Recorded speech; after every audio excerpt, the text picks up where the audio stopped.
We're diving into why the word vibes signals a dangerous shift away from meaningful expression and toward linguistic laziness. Thought and language corrupt each other in a cycle.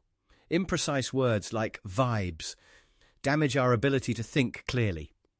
This bold visual rejection captures the essay's core message. It's time to eliminate vibes from our vocabulary. We used to say, "This feels wrong," or "I don't trust her," but now we just shrug and say, "The vibes were off." Yes, this might sound like old man complaining, but the argument against linguistic decline matters more than it seems. Vibespeak is just cultural mush, flattening complex emotions into meaningless mood descriptors. This chart reveals how photography shifted from bold, high-contrast colours to muted greys and taupes, especially after 1960s. Visual blandness and linguistic vagueness are two sides of the same coin. Both retreat from clarity into beige. Vibes is a placeholder for thought, a verbal shrug, a smudge where a sentence should be, a dull knife in a gunfight. Now let's examine what makes vibes so appealing yet so problematic in modern communication. Vibes works because it's universal enough to apply anywhere, breezy enough to sound casual, and vague enough to avoid discomfort. A restaurant becomes good vibes, a failed relationship becomes vibes shifted, and a manipulative person becomes weird vibes.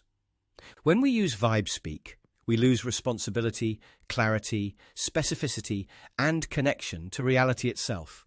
Let's explore why people choose vague language over saying what they actually mean.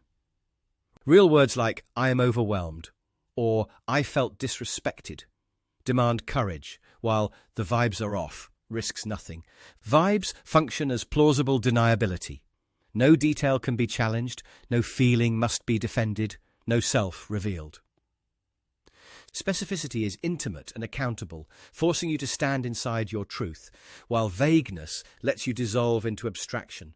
The stigma that was once attached to ignorance has disappeared, and the loudest and least informed voices now shape the conversation.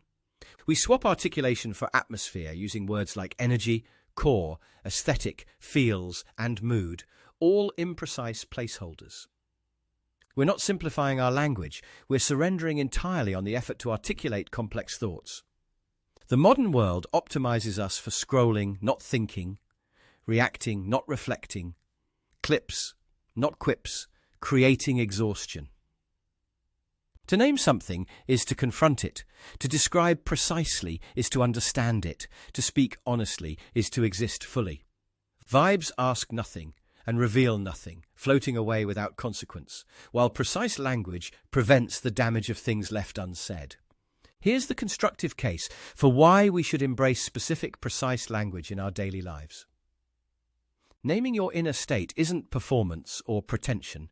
It's one of the only things that separates us from machines. Who wants to hear a bot sing of love it has never experienced, or a nature poem from something outside of nature?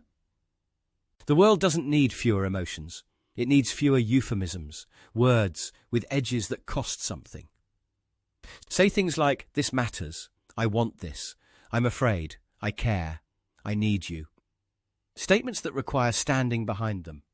Try "I'm overwhelmed," "I disagree," and "I'm angry." That hurt. This isn't working. Precise language for difficult emotions. If everything becomes vibes, nothing becomes true. We lose the ability to establish meaning or understanding. The point of being alive isn't to speak like fog or fade into the mist, but to act like someone who's actually breathing.